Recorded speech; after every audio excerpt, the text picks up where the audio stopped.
Israel മക്കൾ ഏറ്റവും ആഗ്രഹിച്ചത് നിയമപട്ടണത്തിന്റെ അടുക്കിലേക്ക് ചെല്ലണം എന്നുള്ളതാണ്.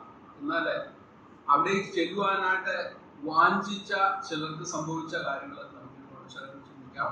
1 Samuel chapter 6 verse 19 and 20. 1 ശമൂവേൽ 6-ാം അധ്യായം 19-20 വാക്യങ്ങൾ.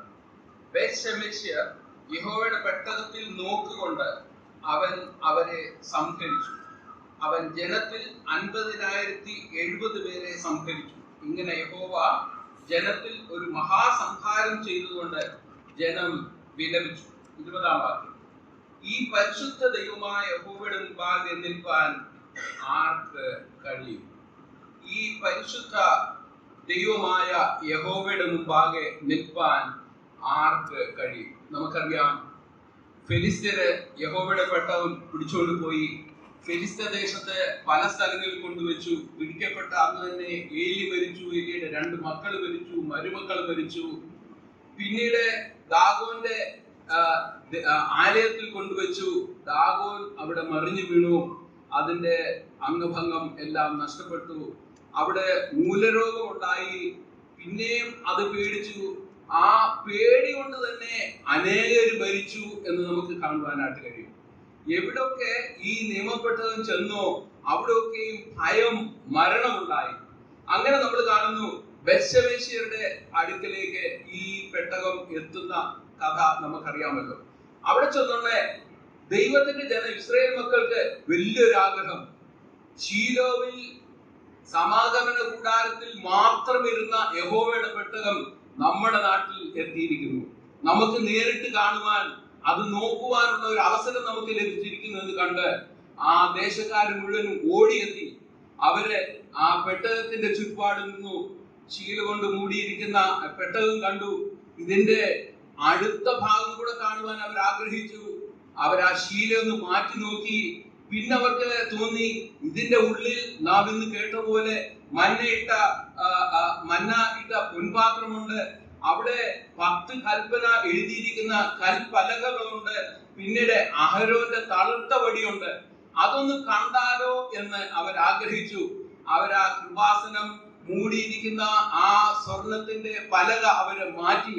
അവരെ അതിന്റെ ഉള്ളിലേക്ക് നോക്കി. നാം ഇവിടെ എഴുതിയിരിക്കുന്നത് അവര് പെട്ടകത്തെ നോക്കി എന്നല്ല, പെട്ടകത്തിൽ നോക്കി. പെട്ടകത്തിന്റെ അകത്തേക്ക് അവർ നോക്കി.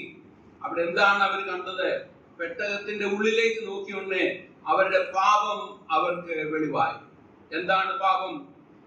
ദൈവം കൊടുത്ത കൽപ്പന അവർ ലംഘിച്ചു. അവരുടെ എല്ലാ നിയമങ്ങളും അവർ ലംഘിച്ചു. അവരുടെ മുമ്പിൽ പാപം അവരുടെ മുമ്പിൽ അവർക്ക് കാണുവാനായിട്ടിടയായി.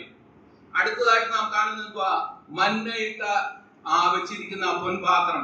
അതിലേക്ക് അവർ നോക്കുമ്പോൾ അവർ പിറുപിറുത്ത, മോശയോട് പിറുപിറുത്തു, യഹോവയായ ദൈവത്തോട് പിറുപിറുത്ത കാര്യം അവരുടെ മുമ്പിൽ വെളിപ്പെടുവാനായിട്ടിടയായി.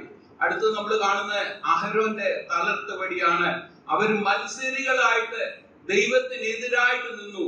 ഇന്ന് 3 പാപങ്ങൾ അവരുടെ മുമ്പിൽ വെളിപ്പെടുവാനായിട്ടിടയായി. അവരുടെ കണ്ണുകൊണ്ട് കാണുവാനിടയായി.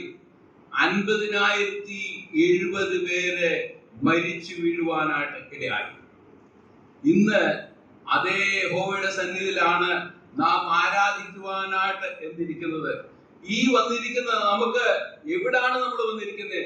കൃപാസനത്തിലേക്ക് അടുത്തു വരുവാൻ നമുക്ക് ദൈവം യോഗ്യത തന്നു. ആ കൃപാസനം മാറ്റിയാൽ എന്ത് വെളിപ്പെടും? കൃപാസനം മാറ്റിയാൽ അവരുടെ മത്സരം വെളിപ്പെടും. കൃപാസനം മാറ്റിയാൽ അവരുടെ പിറുപിറുപ്പ് വെളിപ്പെടും. കൃപാസനം മാറിയാൽ അവരുടെ കൽപ്പന ലംഘനം വെളിപ്പെടുവാനായിട്ടിടയാകും.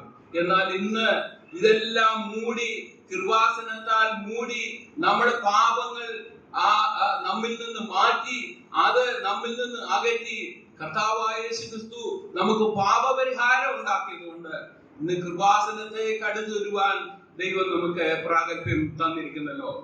ആ ദൈവത്തിന്റെ മഹാസ്നേഹത്തെ നമുക്ക് ഓർക്കാം.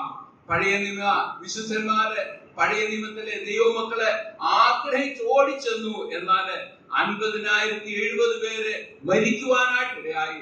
എന്നാൽ ഇന്ന് നാം മരിക്കുവാൻ ഇടയാകാതിരിക്കുന്നത് നമുക്ക് പകരമായിട്ട് നമ്മുടെ കർത്താവ് മരിച്ചതുകൊണ്ടാണ്.